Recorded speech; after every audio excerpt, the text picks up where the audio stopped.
The things I'm about to say, I knew them before I knew them. You understand what I mean by that. Some part of you already has the truth before the rest of you catches up. You feel it operating in your life before you have language for it, before you can look at it straight. And then one day something happens, a loss, a betrayal, a quiet Tuesday where something finally clicks, and you go, oh, I already knew that. I just wasn't ready to know it yet. That's what today is. 6 of those things. The ones that take the longest to arrive at, and the ones that cost you the most while you're still waiting. The things I'm about to first truth. Most people are doing the best they can with what they have. And their best is sometimes genuinely not good enough for you. Both of those things are true at the same time. And holding both at once is one of the hardest things a person can learn to do. Because it's easier to pick one. Either they're doing their best, in which case you can't be hurt by it, can't hold it against them, have to accept it. Or they're not doing enough, in which case they're the problem and your pain makes sense. But the real thing is more complicated. Someone can be trying, genuinely trying, and still be wrong for you, still be harmful to you, still be someone you need distance from. Their effort doesn't cancel your damage, and your damage doesn't cancel their effort. Learning to hold both of those without needing to resolve the tension between them, that takes years. Most people only get there after they've spent a long time on one side or the other and exhausted themselves there.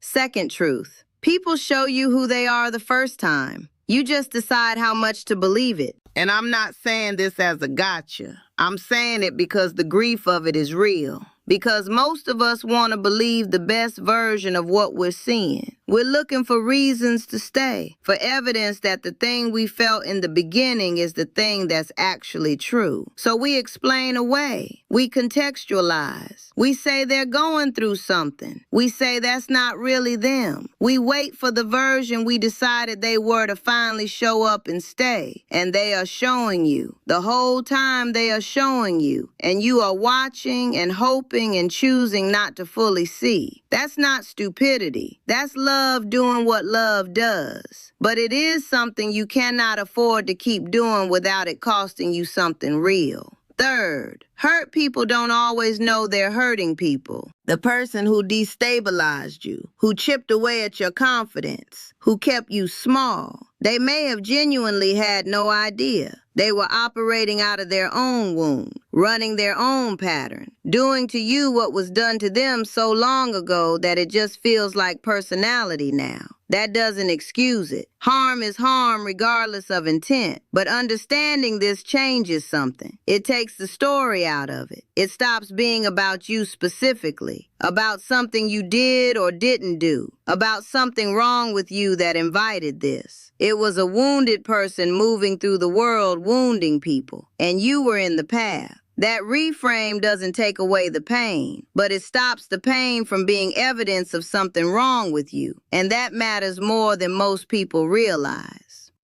Fourth truth, most conflict is not about what it appears to be about. The argument about dishes, the silence after a small thing, the explosion over something that didn't seem to warrant it, the withdrawal, the coldness, the sudden distance. Underneath almost all of it is something older, something that predates this relationship, this moment, this version of the argument, a fear of being left, a need to feel chosen, an old wound that got accidentally pressed on, a need for control that comes from a childhood where nothing was controllable. When you learn to look underneath the surface argument for the real one, not to win, but to actually understand what's happening, conflicts stop being battles and start being information about the person, about you, about what's actually needed. But most people spend decades fighting the surface argument, winning or losing it, never getting to the thing underneath, and the thing underneath never gets addressed.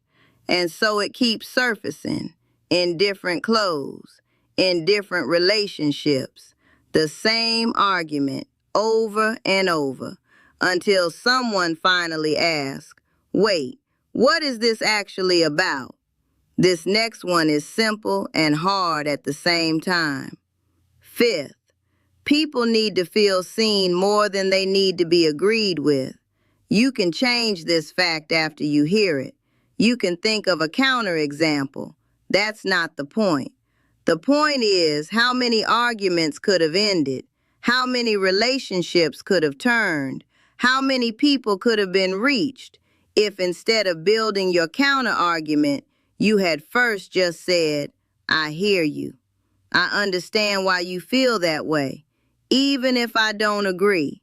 Not surrender, not pretending, just acknowledgement. But we don't do it. We go straight to the rebuttal. We're already forming the response while they're still talking. We're so focused on being understood that we skip the step of making the other person feel understood first. And they shut down, or they escalate, or they go somewhere else to feel seen. And we wonder why nothing ever gets resolved, why people don't feel close to us, why conversations keep hitting the same wall. The wall is that nobody felt heard. This is the one she really came to say. Sixth truth, you cannot want something for someone more than they want it for themselves. And trying will cost you both. I watched a woman, someone I loved, pour herself out for a son who didn't want what she was trying to give him. She wanted his sobriety. She wanted his stability. She wanted his flourishing. She wanted it so much she made it her life's work. And he could feel the weight of how much she wanted it.